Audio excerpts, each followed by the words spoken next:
During that time, she rightfully took the money from the Affordable Care Act and saved or supported or kept the CHIP program, which was Child Health Care program, and extended Medicare in Arizona. Right. So she took that money and she paid. She was pushed to take it. She took it, right, and paid the bills and kept education, or not education, excuse me, healthcare for our children. Right, that was the then Governor Brewer.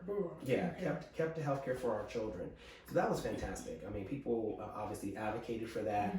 Oh, it was a big one. We wanted that for the children. For it our was children, important. because without that 40,000 to 80,000 children would have been without healthcare. Period. We would not. Our access program would have just faltered. So then, being fiscally responsible, conservative, as she said, she did the right thing to pay the bills, and she did get heat for it, but she was in her second term, so it didn't really matter. No, and then I think what she allocated, what was funded for that was a start. I think that was just a start, because I even know people who, for a lot of their children were not, or they didn't have health care. They couldn't afford it. Even with affordable health care, they could not afford, even to this day. So. Yes.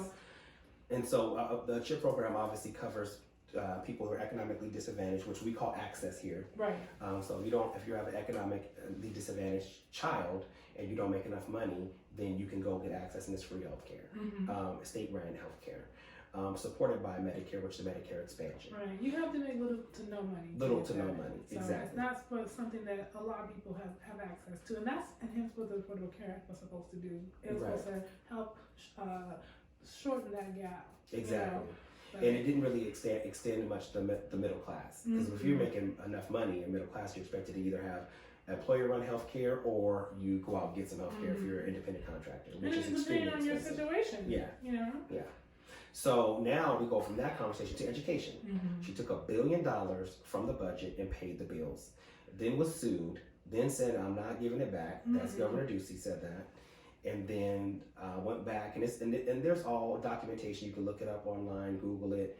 I can go through dates and times and places, but this is the general sphere of information of what happened is that they went from saying no to saying no, and then finally the judge said you have to pay them their money, and then he said, okay, we're going to settle that about $470 or $600 million. Because it was never his money to take in the first place. It wasn't even his right, in a sense, to do so. Yeah, it wasn't his right to argue that he can get the money back, because Brewer did it, but it wasn't in his right to argue that he wasn't giving the money back. Right. During this time, we are obviously out of the economic downturn, and now we're starting to produce a rainy day fund. So now you're producing millions and millions of dollars into a rainy day fund. A rainy day fund is what a state has in case of an emergency, in case something happens, okay? And they can pull from those funds to pay bills or pay things to make sure that we sustain if something were to happen. And it's smart business. Any person that's in business, you want to have a rainy day fund. If you're in your house, you want to have a savings account. Every person should have one. Everybody should have, if you are able and available, because for many, many years, I didn't have a lot of money in my pocket, so every dollar went to where I need to go to, right? And so as you start to make a little more, you save a little, right? Even $20 a week, you save something. And so as the state was doing, the state was saving money in order for us to have a rainy day fund. Well, now we're at about $1 billion, close to $1 billion in 2017. Still haven't given the teachers their money. So then they went out and they said, okay, look. The union got involved. We are a right to work state in Arizona, which means that even with union involvement, there's no guarantee that we can keep our jobs. And frankly, some of the districts in the East Valley and some of the more conservative school districts did let people go during this red for ed. Let them go or suspended them or, gave arbitrary consequences, like you're going to use your sick time, you're going to use your vacation time, you're going to use this time, because they didn't want for them to leave. So we walked out in April of 2017 and all the teachers left. It was collective. It was amazing effort by and you can argue, people can argue one way or the other for unions. There are benefits and drawbacks to every situation. In this situation, the union and other people, and if you weren't a part of the union, you were out there. You were out there anyway. You were out there because you were in solidarity with your people, because you knew the conditions. I had people that were conservative, people that were liberal, people that were independent, that were out there marching because the conditions were that strong. It was hundreds of thousands of teachers who marched on that Capitol and continued to protest and stay out of school here in Arizona. So all I'm saying all this to say, now he bargained and they got a 20 for 20 plan or whatever, Governor Ducey, and they're supposed to be giving us money. We got a little increase here, a little increase here. It's not what we wanted, but we got something, right? Now we've politicized education. Very sad. So now you politicize education, and now you go into 2020, and now, boom, pandemic. And I will tell you this, and I give school districts and folks credit, because this is an unprecedented time. It is. There has never been a time in American history with the technology we have today where we have shut down schools at this mass level and had to figure out how we were going to teach kids and get technology to them and get hotspots and was it going to be hybrid or is it going to be all, nobody knew. So basically they collectively came together in their districts because we didn't have proper federal government guidance from the former president. Right. They got together in their districts and they made decisions about what they were going to do. And I would even say the governor didn't really give a whole lot of guidance either. No, not here. No. Governor Ducey did not give a tremendous amount of guidance on how we were to do in-person or virtual school. It was, okay, you're out of school, figure it out, school districts. District by district, figure it out. We have hundreds of thousands of school districts here in Arizona. It is not like other cities, major cities like Chicago and LA, where LA Unified is one whole district for the LA area. Chicago Unified is one whole district, and Unified means elementary to high school for the whole area. We have elementary school districts, we have high school districts, they overlap, they're next to each other. We have very few unified in the state, probably about 10 or 12 that are actually unified, where it's the elementary and high school together.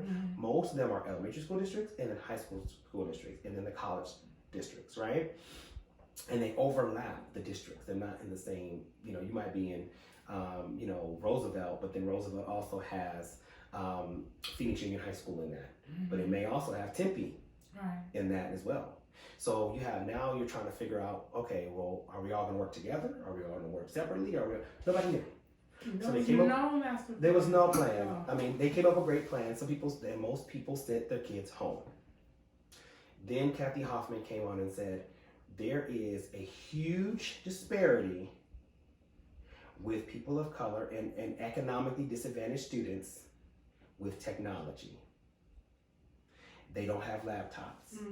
They don't have hotspots. They don't have any of these things. Like the internet to even access. Even the internet, if they even had to access it. A laptop or home computer, they could. So how are they going to learn from home in packets and stuff like that? Because we were sending home packets like crazy, right? And now her goal at the time, at the beginning of this, was we need to make everybody one-to-one and get a million. I will say the $1 million project out here, nonprofit organization, the CEO of that organization was big on, because he helps teachers, $1 Million Teacher Project, helped teachers and helped districts get one-to-one. He was out buying laptops for districts, nonprofit. The districts, nobody can get laptops because everybody had bought them all. Right. And luckily, one of the schools I was in, it was a one-on-one with laptop for all the students in the whole school. So that was really, it was a Title I experience, a Title I school. So that really said a lot, and it helped. It helped when it was time to, and the students have been using these computers for years. They were very well versed. It wasn't like, oh my gosh, I'm doing everything online now. It wasn't any of that, And that was in the East Valley, right? That was in... Yes, in the East Valley. In the East Valley of Arizona. So that a lot of the areas in the West Valley and other economically disadvantaged did not have the opportunity to go one-to-one. No, they weren't set up yet. They weren't set up. Even if you do go one-to-one, some people do not have internet. I mean, people have Wi-Fi. They'll have it for a minute and then they can't pay the bill. They don't have it anymore. So, it's different things going on within their home. So. And so they went out and they said, okay, we can do hotspots and we can put that school buses out with Wi-Fi in the neighborhoods. Being very inventive and very smart and very innovative. Right.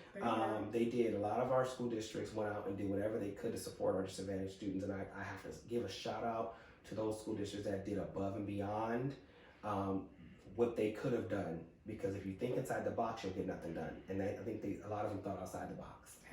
They had to get to their students. So now we're here, and we're a year into this, a little bit over a year into this, as far as almost a year to shutdown, but a year to understanding the COVID exposure, right? And now they want the kids back to school. So that's the history of it, right? Now they want the kids back to school. Well, I've been in a school where kids have been on site support, which is when you send kids if they need they can't handle being at home. Our school districts went out and did whatever they could to support our disadvantaged students, and I have to give a shout out to those school districts that did above and beyond what they could have done. Because if you think inside the box, you'll get nothing done. And I think a lot of them thought outside the box. They had to get to their students. So now we're here, and we're a year into this, a little bit over a year into this, as far as almost a year to shutdown, but a year to understanding the COVID exposure, right? And now they want the kids back to school. So that's the history of it, right? Now they want the kids back to school. Well, I've been in a school where kids have been on site support, which is when you send kids if they need they can't handle being at home.